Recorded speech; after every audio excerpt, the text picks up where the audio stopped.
मेरा नाम है सुमन। हमारा घर दिल्ली के एक शांत और साफ सुथरे मोहल्ले राजनगर में स्थित था। हमारा परिवार एक छोटा सा लेकिन पूरा यूनिट था।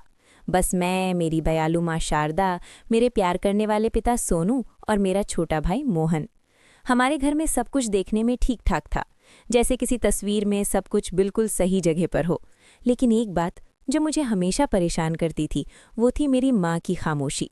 वो घर के कामों में हमेशा व्यस्त रहती, एक बिना आवाज़ की मशीन की तरह। लेकिन उनके चेहरे पर वो चमक, वो शुद्ध खुशी कभी नजर न आती जो मैं अपनी नानी के घर नोएडा में देखती थी। ये एक ऐसा रहस्य था जिसे मेरी कम से आंखें पढ़ने की कोशिश करती रहती, लेकिन कभी समझ नहीं पाई।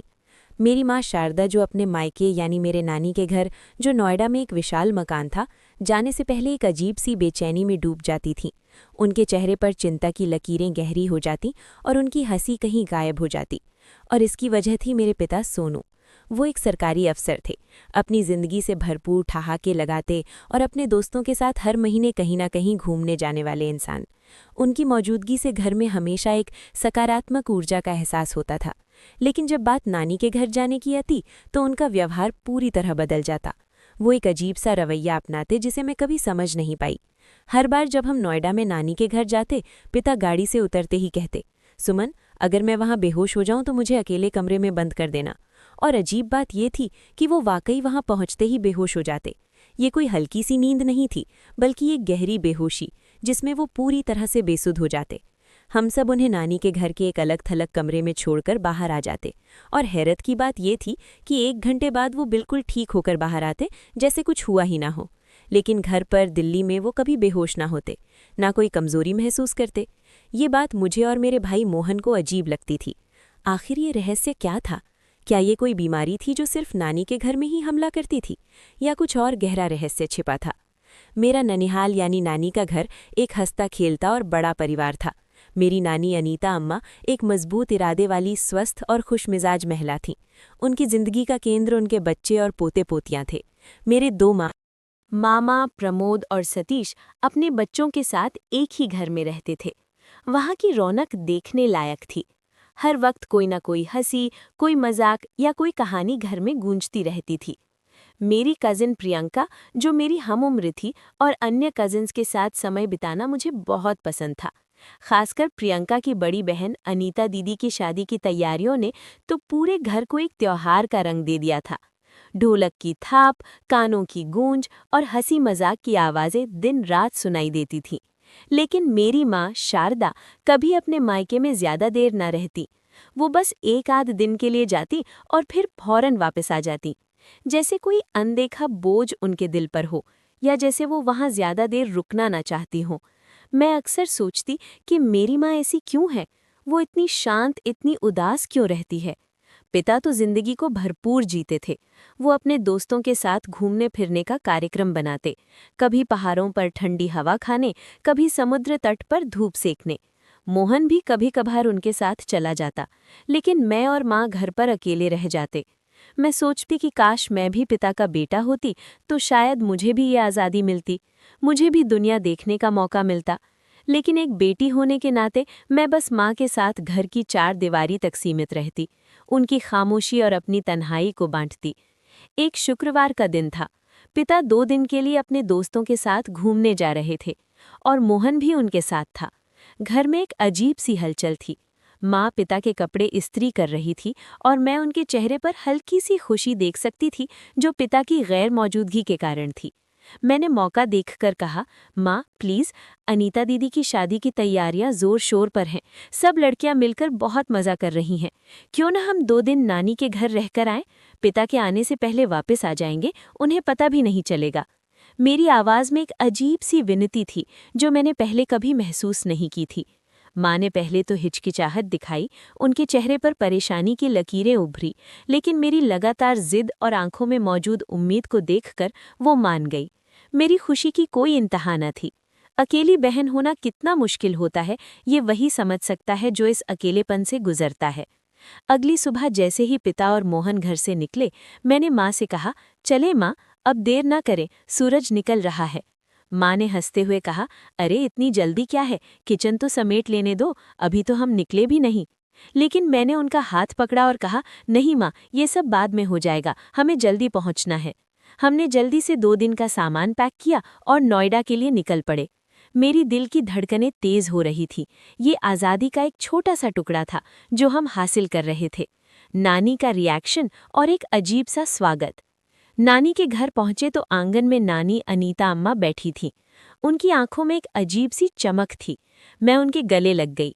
काफी दिनों बाद उनसे मुलाकात हुई थी और हर बार की तरह मेरा दिल उनसे मिलकर खुशी से भर जाता था। नानी ने हमारा छोटा सा बैग देखकर हैरानी से पूछा, शारदा, ये बैग क्यों लाई हो? तुम तो कभी ज्यादा देर नहीं रुकती। माँ कुछ बोलती इससे पहले मैं बोल पड़ी, नानो, हम यहाँ 2 दिन रहने आए हैं। पिता और मोहन बाहर गए हैं तो हमने सोचा थोड़ा आपके पास वक्त गुजार लें। लेकिन नानी के चेहरे का रंग उड़ गया।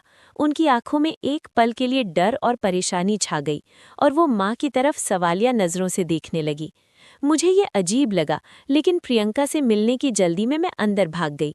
मुझे नहीं पता था कि इस छोटे से बैग और मेरे मासूम वाक्य ने कितने बड़े रहस्य की नींव हिला दी थी। अनीता दीदी की शादी की तैयारियां जोर शोर पर थीं। प्रियंका ने मुझे कपड़ों, जेवरों और शादी के अन्य सामान के बारे में बताया। हम रात देर तक बातें करते रहे, हंसते रहे। ये 2 दिन जैसे पल भर में गुजर गए। माँ ने कहा कि पिता के घर पहुंचने से पहले हमें वापस जाना है। उनके चेहरे पर दोबारा वही बेचैनी थी, जैसे वो किसी अपराध का काम कर रही हों। लेकिन रास्ते में कुछ देर हो गई, ट्रैफिक जैम और गाड़ी की खराबी के कारण। और जब हम घर पहुंचे तो हैरान रह गए। पिता हमसे पहले घर आ चुके थे। माँ के चेहरे पर परेशानी छा गई। उनका रंग पीला पड़ गया। पिता शांत थे। उनकी आंखों में एक अजीब सी ठंडक थी। कुछ बोले नहीं और सीधे अपने कमरे में चले गए। ये खामोशी किसी चीख से भी ज्यादा गहरी थी। मैंने माँ से पूछा, माँ, आप इतना परेशान क्यों हैं? हम तो बस नानी से मिलने गए थे, इसमें क्या गलत था? लेकिन माँ ने हमेशा की तरह खामोशी इख्तियार कर ली। उनके होंठ सख्ती से भिजे हुए थे। मुझे लगा कि पिता और माँ के बीच कोई ऐसी बात है जो वो मुझसे छिपा रहे हैं, एक ऐसा रहस्य जो उनकी रिश्तों पर साया डाल रहा था। उस रात जब सब सो रहे थे और घर में पूरी तरह खामोशी थी, मैंने माँ के कमरे से हल्की हल्की आवाज़ें सुनी।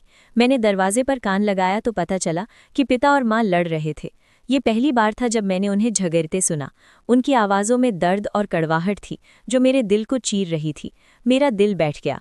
मैंने सोच लिया कि इस रहस्य का पता लगाना ही पड़ेगा, चाहे कुछ भी हो। सुमन की खोज और प्रमोद मामा का वादा। अगले दिन मैंने पिता से इजाज़त मांगी कि अनीता दीदी की शादी की तैयारियों के लिए नानी के घर जाना है।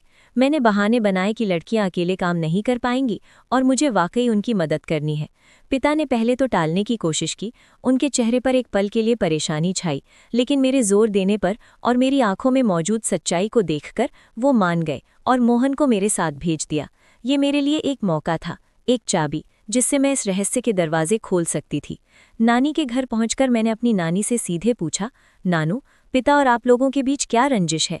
माँ हमेशा छिप छिप कर यहाँ आती हैं और आप लोगों में से कोई हमारे घर क्यों नहीं आता?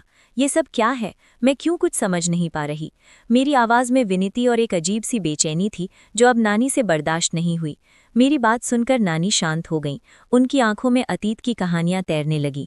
लेकिन मेरे बड़े मामा प्रमोद ने आगे बढ़कर कहा, सुमन, फिक्र ना करो। अनीता दीदी की शादी से पहले मैं सारी रंजिशें खत्म कर दूंगा। ये मेरा वादा है।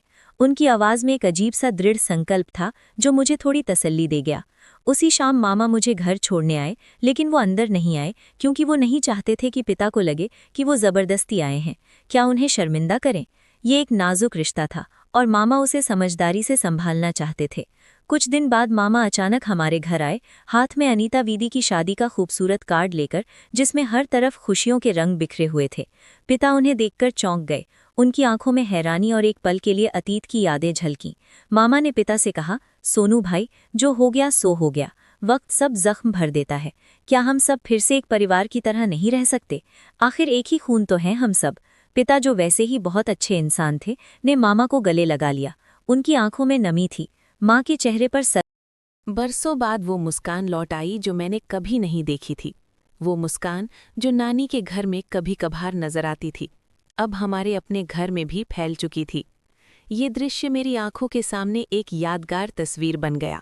अनीता दीदी की शादी के लिए हम सब नानी के घर गए। इस बार पिता भी हमारे साथ थे। हंसते खेलते, सबसे बातें करते। वहाँ का माहौल बहुत खुशनुमा था। हर तरफ खुशी और जश्न का माहौल था। ढोलक की थाप पर लड़कियां नाच रही थीं और बड़े भी एक दूसरे से दिल खोलकर बातें कर रहे थे। लेकिन अचानक पिता की तबीयत बिगड़ गई और वो बेहोश हो गए। ये वही पुराना मंजर था जो हमेशा नानी के घर में दोहराया जाता था। सब परेशान हो गए। मामा उन्हें फौरन अस्पताल ले गए।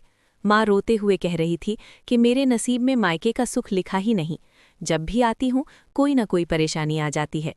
लेकिन जल्द ही मामा वापस आए और बताया कि पिता का ब्लड प्रेशर कम हो गया था, लेकिन अब वो ठीक हैं। पिता ने खाना भी नहीं खाया और तुरंत घर वापस चले गए। हम शादी के लिए वहीं रहे, लेकिन माँ की परेशानी खत्म न हुई। उनके चेहरे पर अभी भी चिंता की लकीरें साफ थीं। रहस्य का खुलासा, एक दिल दहला देने वाली सच्चाई। शादी के बाद हम वापस आए और धीरे धीरे हमारे परिवार के रिश्ते मजबूत होने लगे। नानी और मामा भी अब अक्सर हमारे घर आने लगे थे और माँ भी अक्सर नानी के घर जाती थी। लेकिन एक बात अब भी मुझे परेशान करती थी। हर बार नानी के घर जाने पर पिता बेहोश क्यों हो जाते थे? ये एक ऐसा सवाल था जिसका जवाब मुझे हर हाल में चाहिए था। एक दिन जब हम फिर नानी के घर गए और पिता बेहोश हुए, मैंने फैसला किया कि इस रहस्य से पर्दा उठाऊंगी। जब माँ ने पिता को कमरे में छोड़ा, मैं छिपकर अंदर रह गई। मेरा दिल तेजी से धड़क रहा था। जैसे ही दरवाज़ा बंद हुआ और माँ बाहर गई, मैंने देखा कि पिता आंखें खोलकर उठकर बैठ गए। वो बिल्कुल ठीक थे। उनके चेहरे पर कोई कमजोरी नहीं थी, कोई बेहोशी नहीं थी। मैंने हैरानी से पूछा, पिता, आप ये नाटक क्यों करते हैं? आप ठीक हैं तो फिर ये सब क्या है? मेरी आवाज़ में गुस्सा नहीं था, बल्कि एक अजीब सी बेबसी थी। पिता ने एक गहरी सांस ली और उनकी आंखों में पुरानी यादों का एक अजीब सा दर्द उमड़ आया। उन्होंने कहानी सुनानी शुरू की। बेटा, ये बात उस वक्त की है जब मैं तुम्हारी माँ से मिलने से पहले गांव में रहता था। वहाँ हमारा बड़ा परिवार था और मैं और मेरी कज़न राधा एक दूसरे से प्यार करते थे। वो मेरी मंगेतर थी और हम दोनों का विवाह बचपन में ही तय हो चुका था। लेकिन जब मैं पढ़ाई के लिए शहर आया तो राधा को लगा कि मैं बदल जाऊंगा। उसे डर था कि शहर की चकाचौंध मुझे उससे दूर कर देगी। एक दिन जब हम फ़ोन पर बात कर रहे थे, उस वक्त फ़ोन पर बात करना भी बहुत बड़ी बात थी, राधा के भाई ने हमें पकड़ लिया। उस वक्त मंगेतर से भी फ़ोन पर बात करना बहुत बड़ा गुनाह समझा जाता था, खासकर हमारे रूढ़िवादी गांव में। राधा को इसकी सज़ा मिली, उसे बहुत मारा गया और जब मुझे ये पता चला तो मैं फ़ौरन गांव वापस गया। लेकिन वहाँ हमारे परिवारों में इस बात पर इतना बड़ा झगड़ा हो गया कि खून खराबे की नौबत आ गई और हम अलग हो गए। मेरे माता पिता गांव छोड़कर शहर आ गए और राधा की शादी किसी और से हो गई। इसके बाद मैंने कभी गांव का रुख नहीं किया। मैंने बरसों शादी नहीं की। मेरा दिल राधा की यादों में कैद था। लेकिन माँ की तबीयत बिगड़ने पर उन्होंने मुझ पर दबाव डाला और मैंने तुम्हारी माँ से शादी कर ली। वो एक अच्छी लड़की थी और मैंने सोचा कि मैं उसे खुश रखूंगा। लेकिन जब हम पहली बार तुम्हारे ननिहाल गए तो मुझे पता चला कि तुम्हारी बड़ी मामी राधा वही लड़की है जिससे मैं प्यार करता था। ये जानकर मेरे दिल पर क्या गुजरी मैं बयान नहीं कर सकता। हमने ये बात छिपाई, लेकिन तुम्हारी माँ को जब पता चला तो वो नाराज़ हो गई। उन्हें लगा कि मैंने उनसे झूठ बोला है। एक दिन राधा को मुझसे बात करनी पड़ी। वो मुझे देखकर रो पड़ी थी और इस बात पर तुम्हारे मामा ने उसे और मुझे बहुत बुरा भला कहा और हमारे रिश्तों में और दरार आ गई। उस दिन के बाद मैंने ननिहाल आना छोड़ दिया।